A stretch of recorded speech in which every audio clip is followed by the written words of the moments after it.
Srila Prabhupada ki jai, Guru Maharaj ki jai. Om Namo Bhagavate Vasudevaya. Om Namo Bhagavate Vasudevaya. Om Namo Bhagavate Vasudevaya. So Hare Krishna, dear devotees, so thank you for joining us today. We'd like to seek your good wishes and your blessings so that we can try to improve our spiritual status and become a little bit closer to Shri Radha Krishna, Srila Prabhupada, and Guru Maharaj, and please them by entering into the nectar of the Bhagavad Gita. 11th chapter. See, just very, very important chapter. In fact, one devotee, I'll mention his name, Amita Krishna, said to me, this chapter, when he read this chapter, it completely convinced him about Krishna consciousness. So it is a very, very important chapter. Sometimes devotees feel that this chapter is perhaps not as important as some of the other chapters, but actually it's a very important chapter. Just like chapter 1 is such an important chapter because without it, we wouldn't have the Gita. Because Arjuna lays out the problems. So this chapter also is very important because many reasons, and we can just quickly revise what those reasons are. The first theme was when Arjuna humbly requests to see this form of the Lord. And the reason he does that is that in the future, in Kali Yuga, there'll be many avatars. So we have to be careful who we accept as avatar. Not just anybody and everybody is avatar. Just because somebody says or somebody else is saying this person is avatar doesn't necessarily make them avatar. There are many reasons. There are many evidences required before one is accepted as an avatar. So that was the first lesson. And then the second lesson was about, yes, that's right. Developing a strong desire to see the Lord, not just with our eyes, but our eyes are, we have to wear glasses, we can't see otherwise, perfect. And we don't necessarily have the vision. But we can see the Lord, one, through the eyes, deity forms, secondly, through our activities, our senses, using them in bhakti, through meditation, chanting the Mahamantra, that's using our mind, and also through our intelligence by finding different ways to inform others about Krishna and Krishna consciousness. Very important to develop this strong desire to have darshan. The third lesson, yes, that's right. It's very important to be very clear about what our vision is and the Lord's mission. Our mission is to reunite with the Lord, and the Lord's mission is to get us back to Him. So it's complementary. And if we do our part, the Lord will do His part. And He will take many steps towards us if we take just one step towards Him. So understanding this mission and having that mission in mind constantly.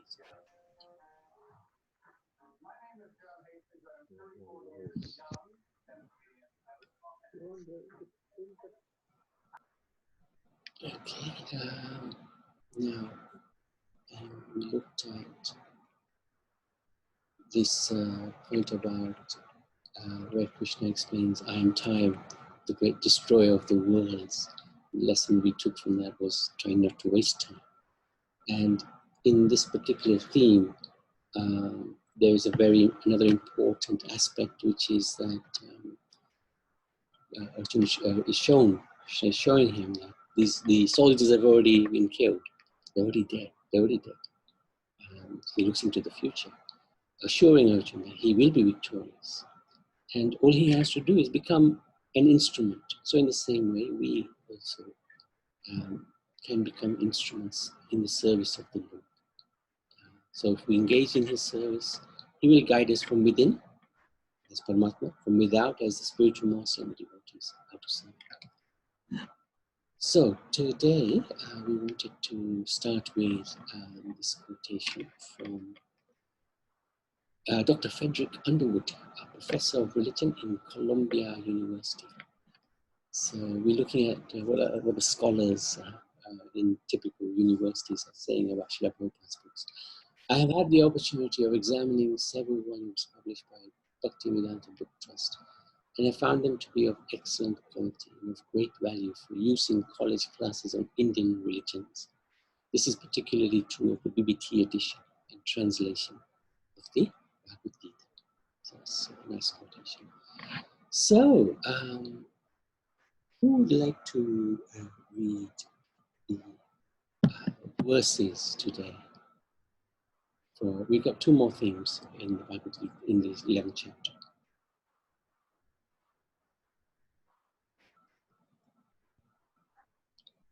Anyone, please?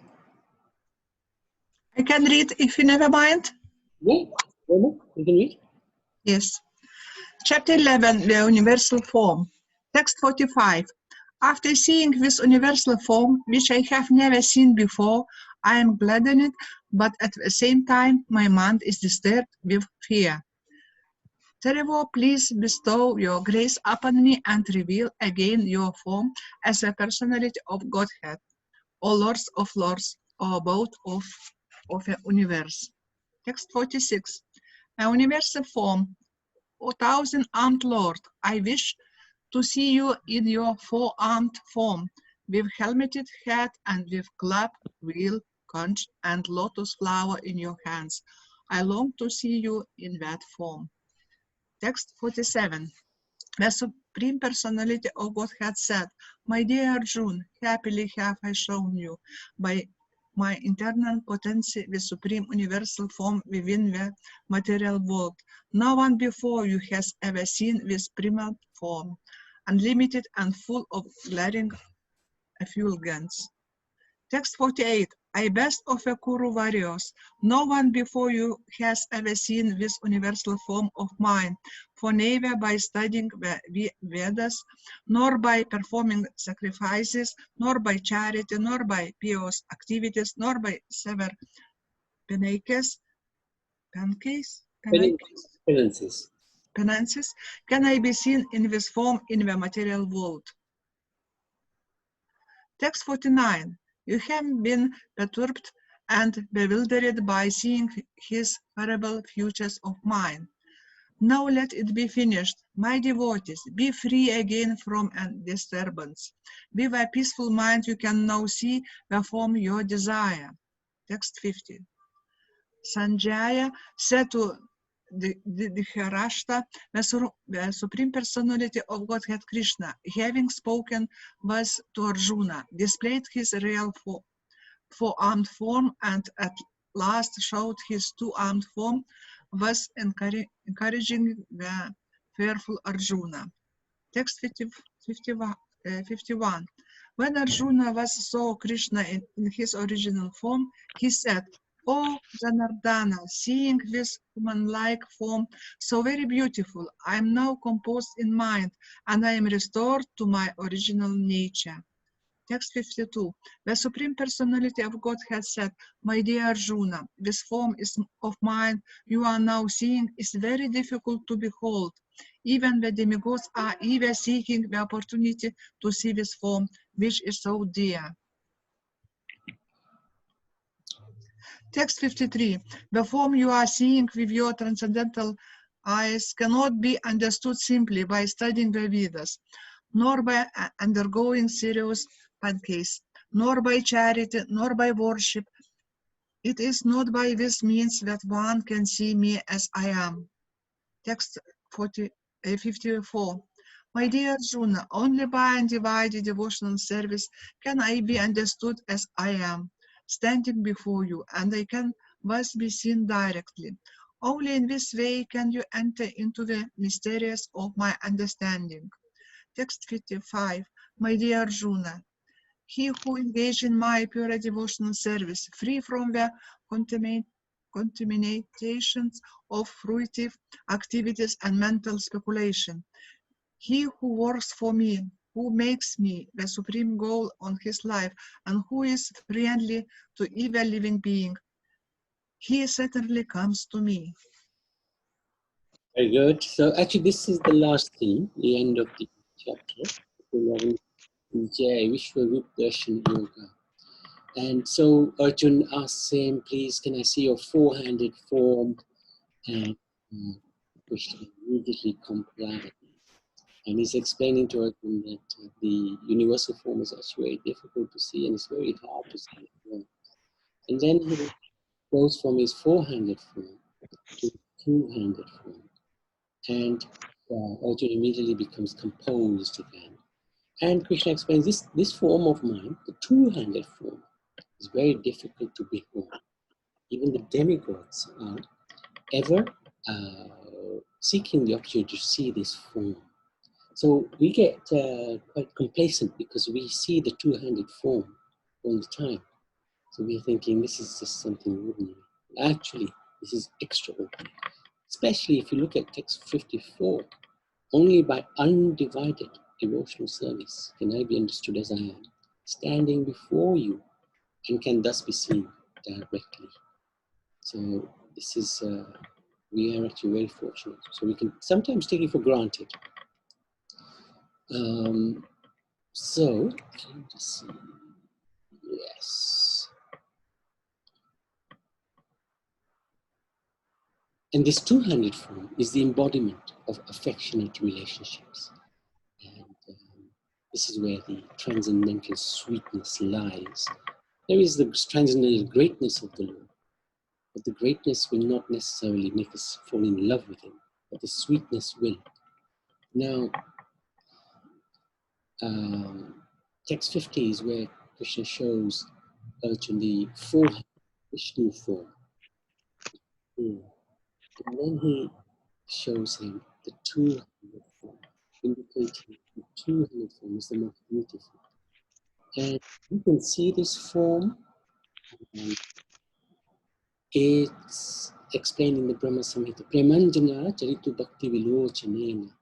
Only one whose eyes are smeared with the ointment of love can see this beautiful form. So it's not easy to see this form. We are lucky by the grace of Prabhupada and the Guru Parampara, this form has manifested itself to us. But actually this form is very deeply hidden in the Vedas. Very deeply hidden. Krishna's name is even very deeply hidden in the Vedas. So this, we shouldn't take it for granted. Krishna shows this form because Arjuna, he knows Arjuna's ultimate interest is not even the four-handed form. So some people believe that the four-handed form is the original form of the Lord, but actually it isn't, as we've seen before. Okay, so there's some echo. Is everybody got some echo coming through? Yes, Prabhu. Okay, so let me just go out. Little bit noisy, like little bit noisy. I'll just go out and come back in again. So just bear with me.